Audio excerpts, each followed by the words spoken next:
setuju? Ya. Apa kabarnya nih hari ini? Baik. Alhamdulillah. Alhamdulillah. Udah pada makan kan ya? Sudah. Makan yang beda pakai apa? Makan ayam, ayam bakar. Ayam bakar. Enak ya? Enak, Bu. Alhamdulillah. Karena udah makan nih, pasti semangat ya. Semangat dong. Ya, semangat ngikutin pembelajaran Ibu. Oke? Eh. Nanti yang paling semangat dapat ilmu yang bermanfaat. Oke? Ibu mau nanya dulu nih, siapa yang mau berangkat hari ini? Lokal. Bagus. Kaila kenapa Kaila? Sakit. Siapa lagi? Lokal. Kaila, Noval kenapa? Sakit. Sakit. Terus? Bagus. Umi? Izin. Terus bagus? Bagus. Sakit. Ada lagi? Kenapa Masita? Izin kenapa? Kenapa? Ada lagi nggak?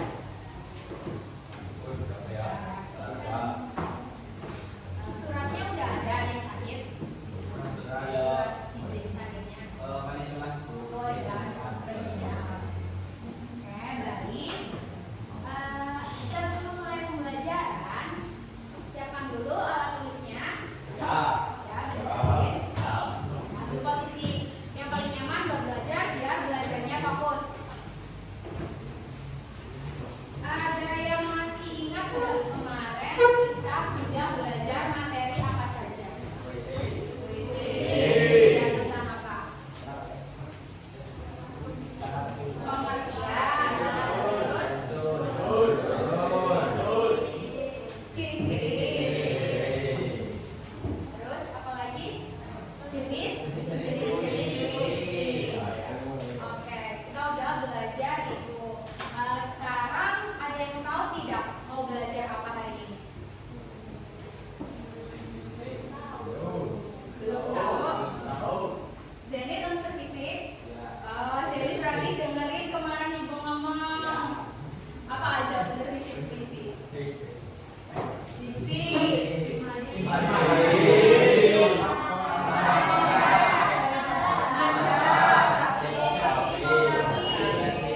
Spesifikasi ada 6 ya unsur fisik puisi. Nah, sebenarnya kalian tahu tidak kalau puisi itu bisa diibaratkan dengan sebuah rumah.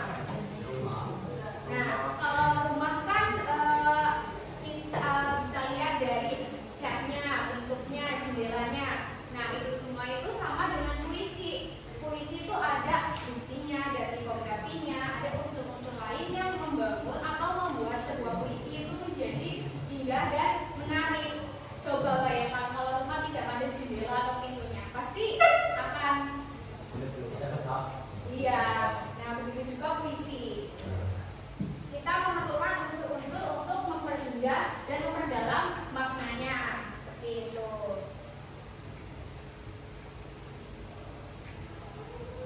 Kita akan belajar unsur fisik puisi.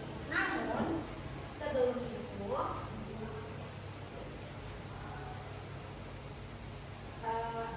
Ibu akan menjelaskan dulu terkait tujuan pembelajaran hari ini. Kenapa sih kita belajar unsur fisik puisi? Ada yang tahu? Karena agar nanti kalian bisa mengidentifikasi unsur fisik puisi pada puisi Tuhan Tak Bermasalah karya Corina dengan kegiatan membaca atau memirsa ataupun menyimak video seperti itu. Nah, untuk kalian bisa mengidentifikasi, yang pertama kalian perlu memahami dulu nih dasar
ada yang bisa menjawab kayak Zenit masih ingat. Nah, itu kan berbeda-beda.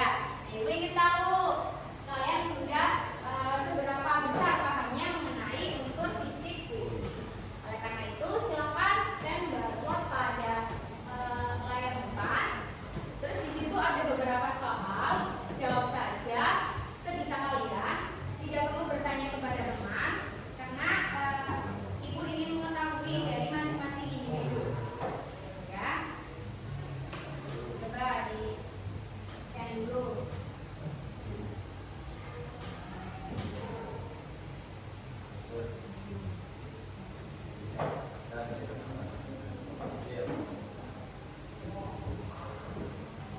Sudah?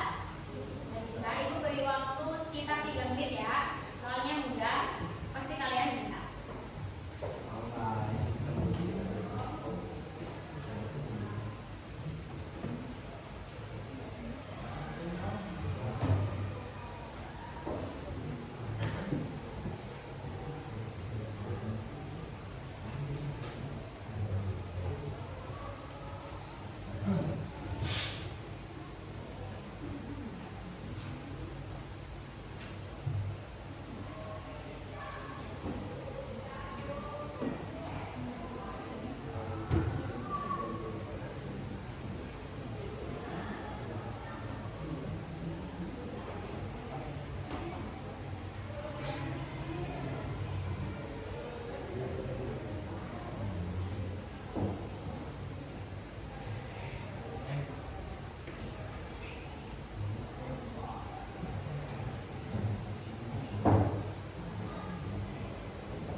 Baik, sudah ya.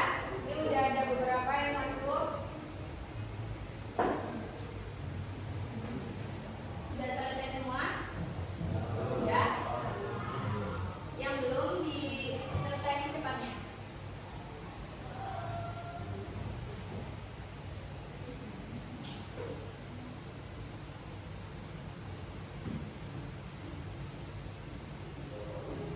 Sudah? Sudah ya, sudah 3 menit. Oke, langsung kita mulai saja ke inti pembelajarannya. Ada unsur fisik puisi. Unsur fisik puisi adalah unsur yang bagaimana?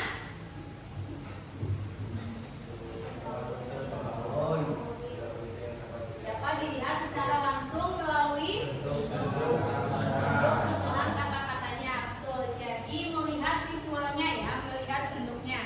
Nah, sebenarnya selain unsur fisik itu ada unsur batin.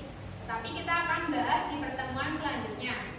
Jadi unsur fisik ini unsur yang gambarannya, unsur bentukannya seperti itu. Dapat dipahami? Unsur fisik puisi yang pertama ada diksi. Diksi itu adalah pilihan kata yang hadir dalam puisi. Nah, kata-kata dalam puisi ini biasanya dipilih karena memiliki makna yang dalam, penuh perasaan, dan juga mampu membangkitkan imajinasi pembaca. Kalian pernah mendengarkan lagu Nadine Amiza nggak? Lagunya Nadine Amiza? Ya,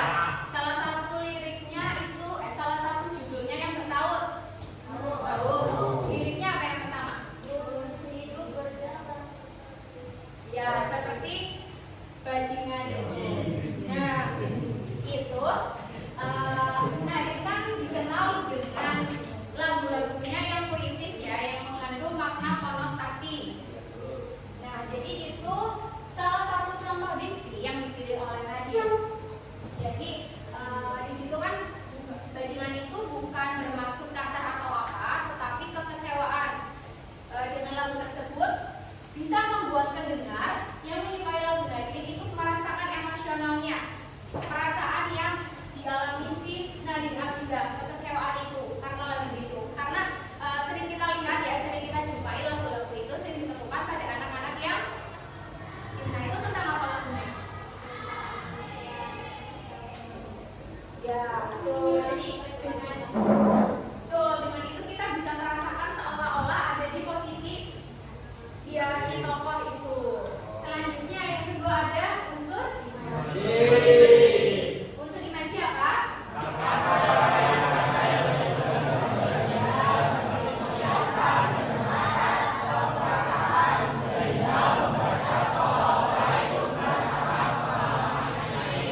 Ya, betul sekali itu imaji. Contohnya, saya berbicara tentang derasnya ombak di pantai Menganti. Dengan saya mengucapkan kalimat seperti itu, kalian ikut merasakan tidak betapa kerasnya ombak, besarnya ombak di pantai Menganti? Ya, orang dari kata ya itu yang disebut imaji. Jadi membuat kalian sebagai pendengar merasakan seolah-olah yang dialami penyairnya. Betul sekali. Selanjutnya ada kata konkret. Kata konkret itu apa?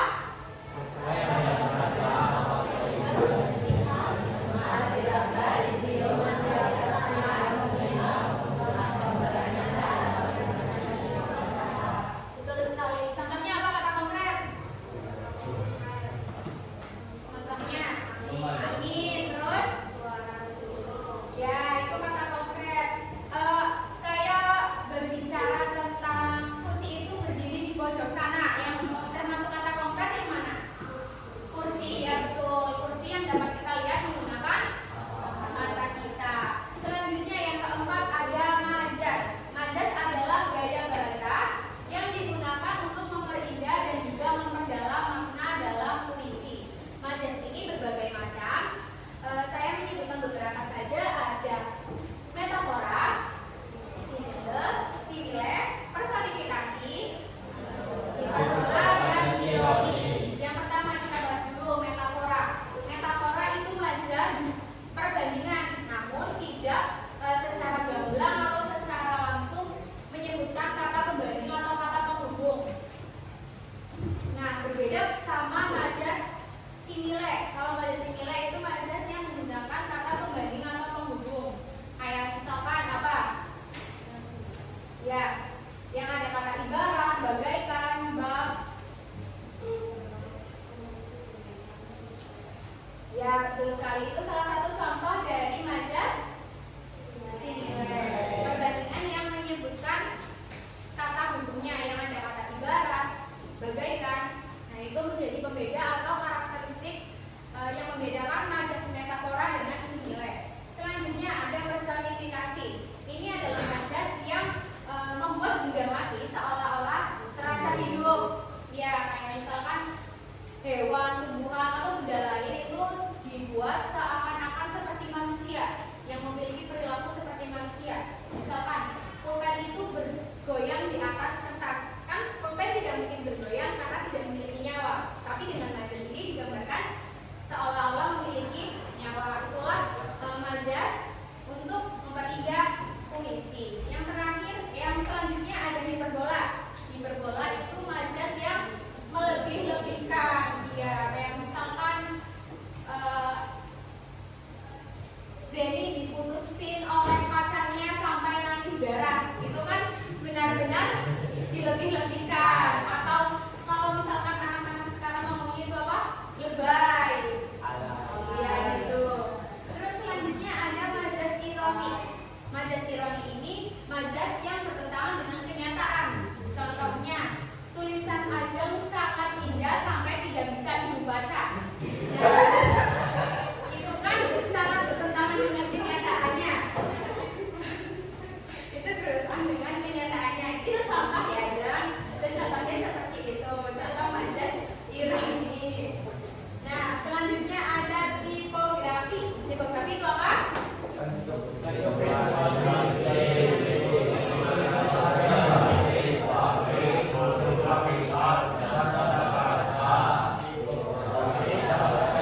Pertanian karya Sapadi Djoko Damono. Hanya suara burung yang kau dengar dan tak pernah kau lihat burung itu. Tapi tahu burung itu ada di sana. Hanya desir angin yang kau rasa dan tak pernah kau lihat angin itu. Tapi percaya, angin itu di sebelah. Hanya doaku yang bergetar malam ini dan tak pernah kau lihat siapa aku. Tapi yakin aku ada dalam diri.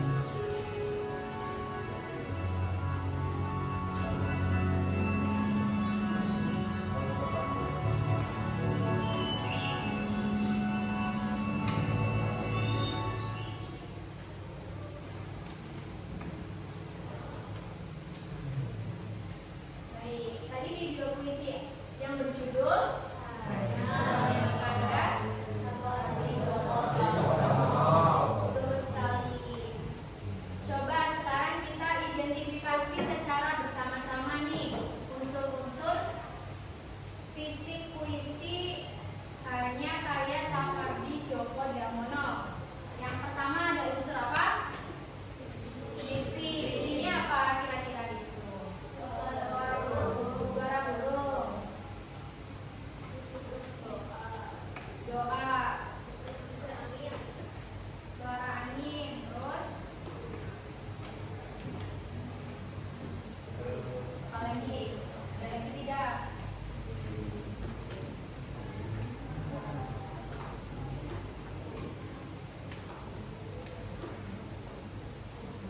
Tidak ada lagi. Kalau tidak, kita lanjut ke unsur kedua, imaji.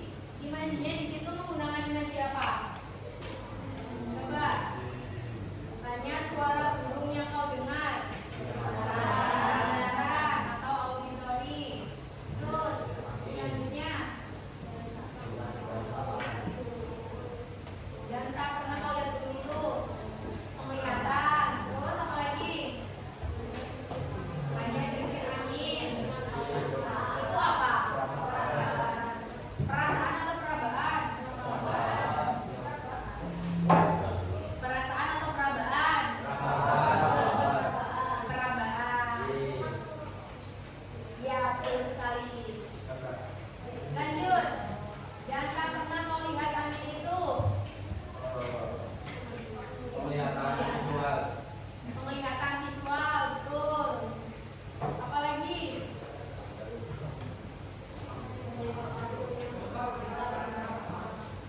Itu termasuk apa? Imaji apa?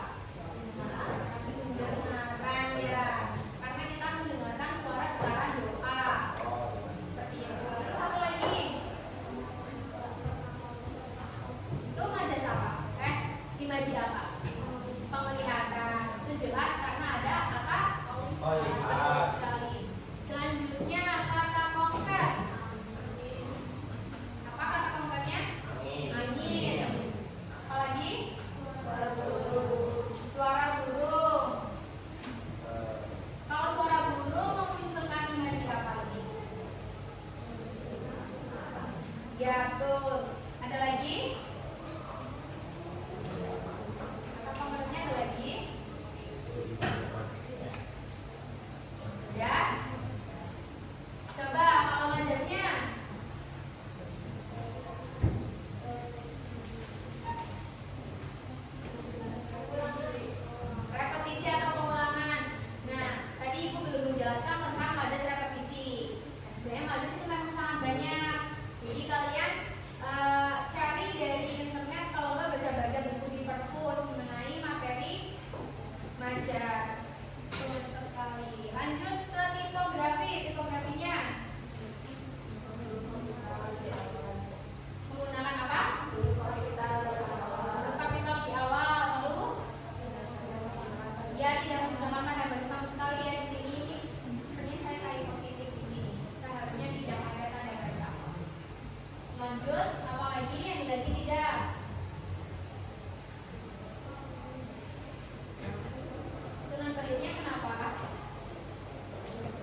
Saatnya jam ke-8 dimulai.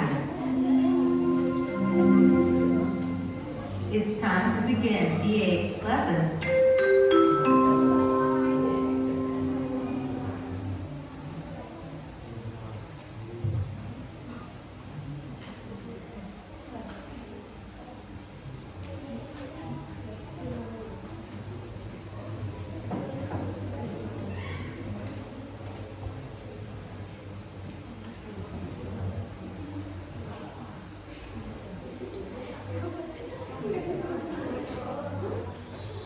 Sudah ya, gampang. Langsung saja kelompoknya yang sudah mengirimkan kelompoknya tadi kelompoknya Zenit ini sudah mengirimkan. Ayo coba dipresentasikan. Ya, ayo di depan.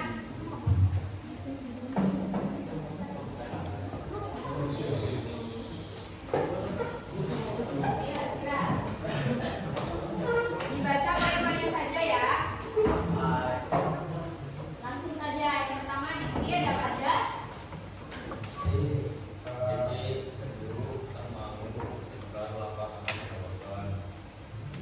Yang kedua adalah imaji. Imaji dari puisi kelompok saya yaitu imajinya ada di penglihatan visual. Jadi contohnya yaitu memandang situasi dari arah pintu dan menyaksikan langit yang kelabu. Yang kedua yaitu imaji pendengaran atau auditif. Contohnya yaitu telinganya itu tak peka akan nyanyian dan tawa mereka terdengar kurang ajar. Yang ketiga yaitu imaji perasaan atau taktil. Contohnya yaitu hatiku menjadi sendu dan luka hatinya tak semakin parah. Yang ketiga yaitu kata konkret. Dibaca poin-poinnya saja. kata konkret ada langit yang kelabu, terus Ada langit yang kelabu, telinganya mulus, matanya, langkahnya, tatapan ibu, nyanyian dan tawa. untuk majelasnya itu ada 3, itu majelas personifikasi, contohnya itu langit yang kelabu, yang biasa dijelaskan langsung saja. Yang kedua metafora, dan yang ketiga itu hiperbola.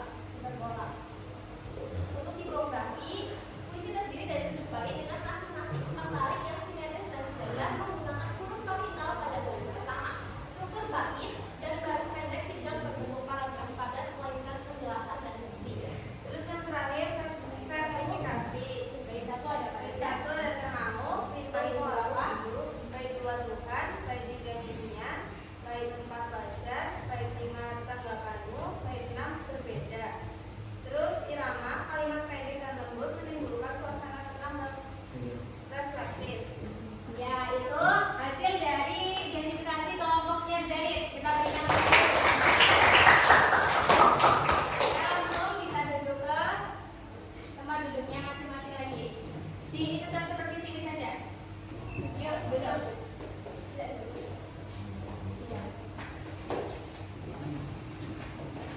Oke, selanjutnya tadi sudah kita belajar tentang unsur puisi. Sekarang kita coba uji lagi pemahaman kalian mengenai unsur puisi. Kalian scan pertanyaannya seperti tadi. Langsung saja ya.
refleksi itu tidak ada yang perlu disalahkan. Refleksi ini berguna untuk nantinya saya bisa membuat pembelajaran selanjutnya yang lebih bermakna lagi.